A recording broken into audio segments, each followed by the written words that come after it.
आज की कृष्ण कथा में हार्दिक अभिनंदन है।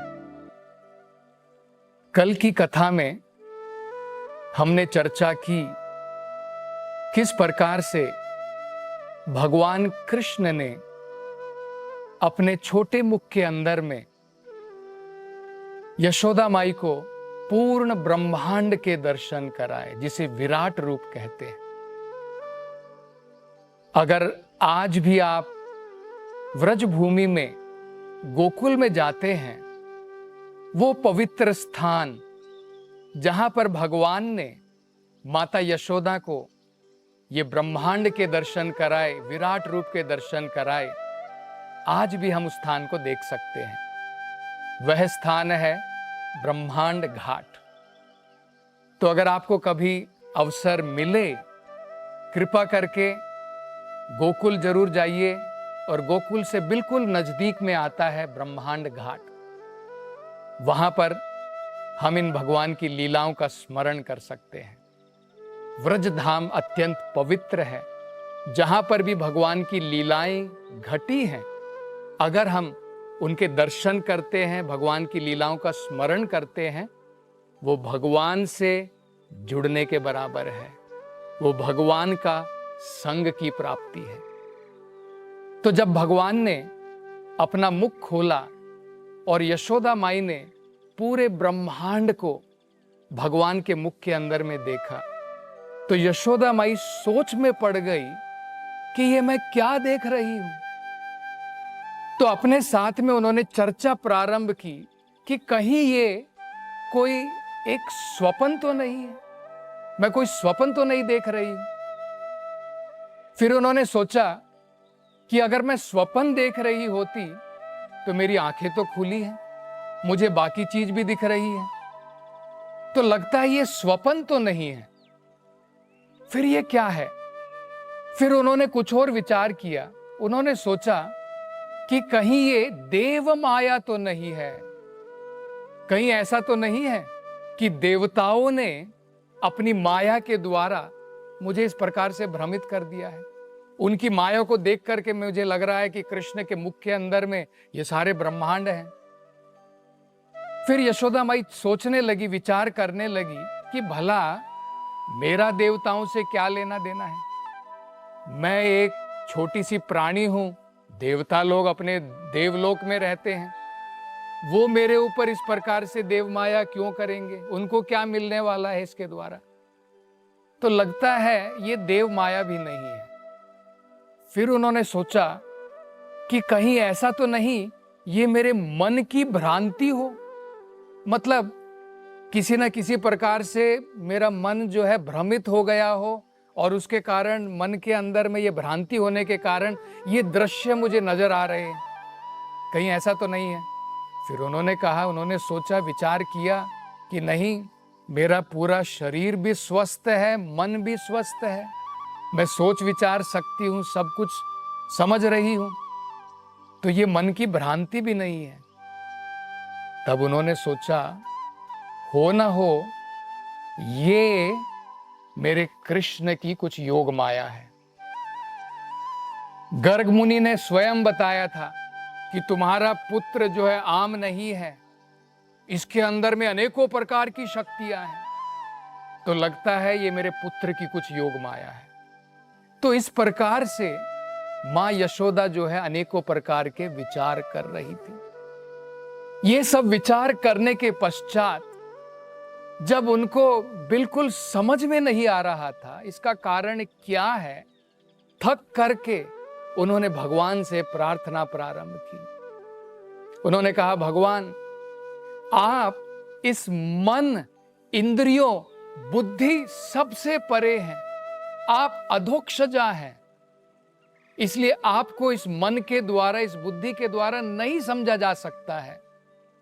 तो मुझे समझ में नहीं आ रहा है कि मैं ये क्या देख रही हूं। इसलिए एकमात्र अब मेरा उपाय क्या है, भगवान अब मैं केवल आपकी शरण में आ गई हूं, मेरी रक्षा कीजिए।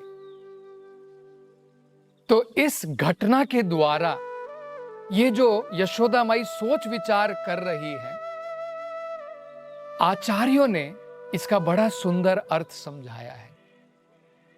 इससे हमारे जीवन में भी हम कुछ सीख सकते हैं। हम ये सीख सकते हैं कि जब हम किसी विपदा में हो, किसी संकट में हो, हम अपनी तरफ से प्रयास कर सकते हैं। इस संकट का कारण क्या है? इस संकट का कारण ये है। जैसे मान लो हम किसी दुविधा में हैं किसी व्यक्ति की वजह से, तो हम सोच सकते हैं इस व्यक्ति की वजह से मैं दुविधा में हूं। या फिर हम लोग सोच सकते हैं किसी नक्षत्र की गति सही नहीं है, उसकी वजह से मैं दुविधा में हो सकता हूं। तो जब हम अनेकों प्रकार से सोच विचार करते हैं, जिस प्रकार से यशोदा माई कर रही है, अंत में यशोदा माई का निष्कर्ष क्या था कि हम अपने प्रयासों के द्वारा ये नहीं समझ सकते हैं, और इसका एकमात्र उपाय है भगवान की शरण को ग्रहण करना। इसी प्रकार से जब हम किसी विपदा में आते हैं, संकट में आते हैं, उस समय सबसे बढ़िया उपाय है भगवान की शरण में जाना। इसके बारे में भागवतम में बड़ा सुंदर वर्णन किया है। उसमें एक श्लोक आता है जिसमें बताया है भगवान का भक्त जब उसके ऊपर संकट आता है, विपत्ति आती है, तो भगवान का भक्त वो किस प्रकार से उसको सहन करता है, वो किस प्रकार से इस घटना के बारे में उसकी प्रतिक्रिया क्या होती है।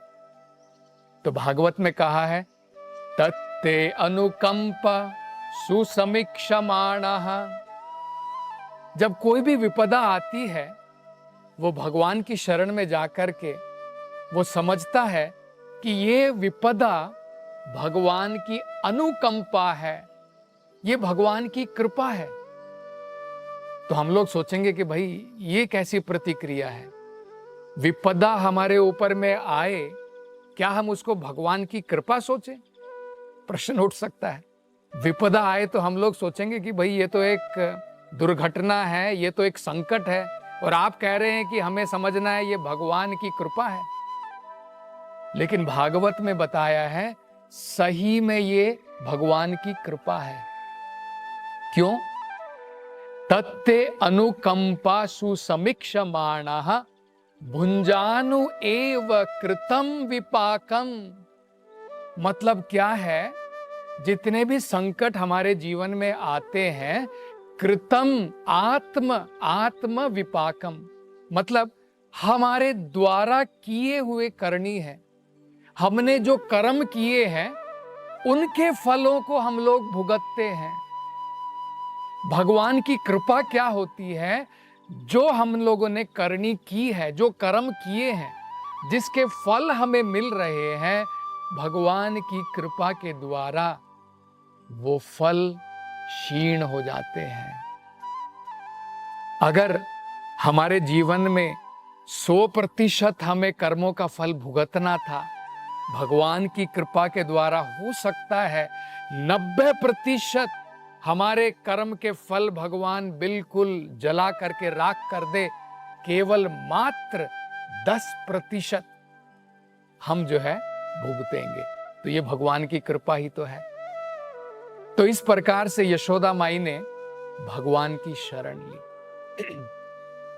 दूसरा, भागवत में एक बड़ा सुंदर श्लोक के द्वारा बताया है कि यशोदा माई ने क्या किया। ये भगवत गीता में भी बड़ा सुंदर श्लोक होता है, भोक्ता राम यज्ञ तपसाम सर्वलोको महेश्वर। तो यशोदा माई ने सोचा कि ये भगवान की माया है, कि भगवान की माया के द्वारा हम सोचते हैं, भ्रम के द्वारा सोचते हैं मैं ये शरीर हूं, और शरीर से जितने भी लोग जुड़े हुए हैं ये सब मेरे हैं। कहते हैं ना, अहम ममेति, मैं ये शरीर हूं और इस शरीर से जुड़ी हुई सारी वस्तु मेरी है। हम लोग कहते हैं मेरा भारत महान, क्योंकि शरीर से जुड़ा है, इस शरीर ने भारत में जन्म लिया है। मेरी जननी, मेरी मां शरीर से जुड़ी है, मेरे अपने परिवार के लोग। तो यशोदा माई सोच रही हैं कि असल में हम भगवान के सेवक हैं, लेकिन भ्रमित होकर के हम सोच रहे हैं ये नंद बाबा मेरे पति हैं, कृष्ण मेरा पुत्र है। तो इस प्रकार से भ्रम में हम सोचते हैं। इससे भी हम एक बढ़िया सीख ले सकते हैं। हमें ये समझना चाहिए हम भगवान के अंश हैं। भगवत गीता में भी भगवान बताते हैं, ममेव अंशो जीव लोके जीव भूता सनातना। भगवान कहते हैं सारे के सारे जीव इस संसार के अंदर में सब मेरे अंश हैं। तो अंश का कार्य क्या होता है? जिस प्रकार से हाथ का कार्य क्या होता है? शरीर की सेवा करना। पांव का कार्य क्या है? आंखों का कार्य क्या है? जितने भी अंग हैं सब शरीर की सेवा के लिए बने हैं। इसी प्रकार से हर एक जीव भगवान से जुड़ा है, भगवान का सेवक है।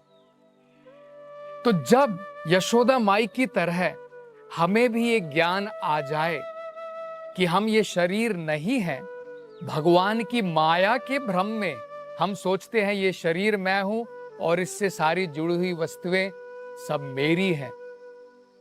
तो जब हमें ये समझ में आ जाए कि सब कुछ भगवान का है और मैं भगवान का सेवक हूं, तब जाकर के परम आनंद, परम शांति की हमें प्राप्ति हो।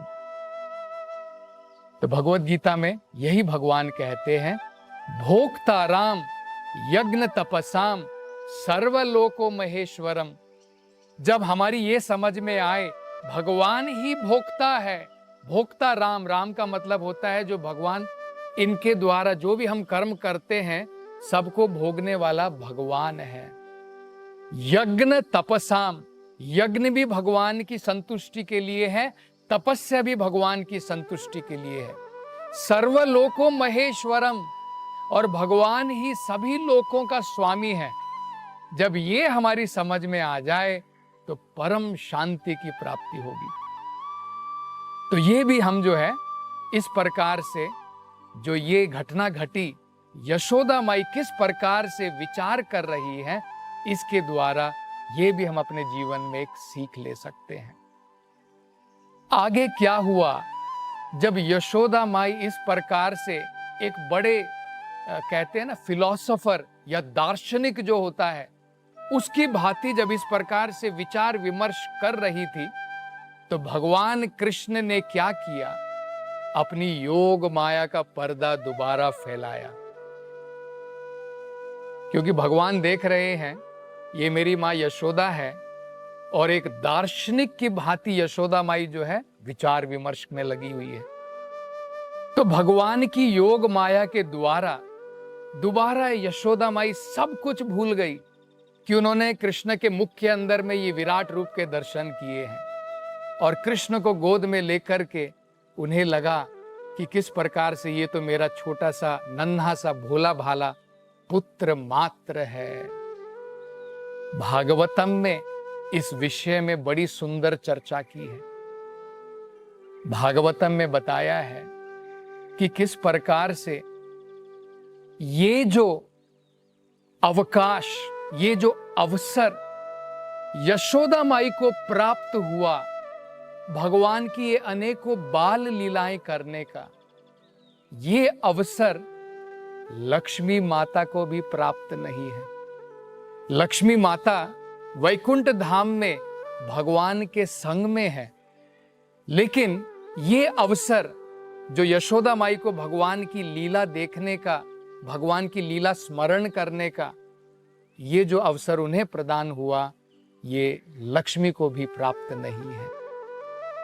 तो आश्चर्यचकित होकर के महाराज परीक्षित शुकदेव गोस्वामी से ये प्रश्न पूछते हैं, शुकदेव जी मुझे बताइए यशोदा माई ने क्या तपस्या की थी? उन्होंने किस प्रकार के क्या यज्ञ किए थे, क्या पुण्य कार्य किए थे, जिसके कारण स्वयं परम ब्रह्मा उनकी गोद में इस प्रकार से खेल रहे हैं? नंद बाबा ने, उन्होंने किस प्रकार के यज्ञ किए होंगे, उन्होंने क्या क्या तपस्याएं की हैं, जिसके कारण उन्हें जो है इस प्रकार का अवसर प्रदान हुआ है। ये अवसर तो देवकी और वसुदेव को भी प्राप्त नहीं हुआ। जो उनके असली माता पिता थे। लेकिन ये सारा अवसर नंद बाबा और यशोदा माई को कैसे प्राप्त हुआ? तो सुखदेव गोस्वामी बताते हैं कि नंद बाबा अपने पुराने जीवन में एक वसु थे जिनका नाम था द्रोण, और यशोदा माई उनका नाम था धारा।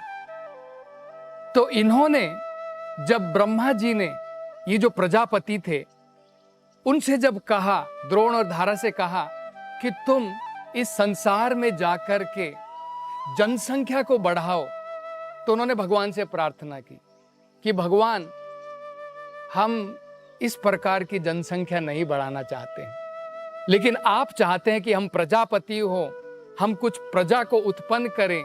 कृपा करके हमें आशीर्वाद दीजिए कि भगवान कृष्ण स्वयं हमारे पुत्र के रूप में जन्म लें।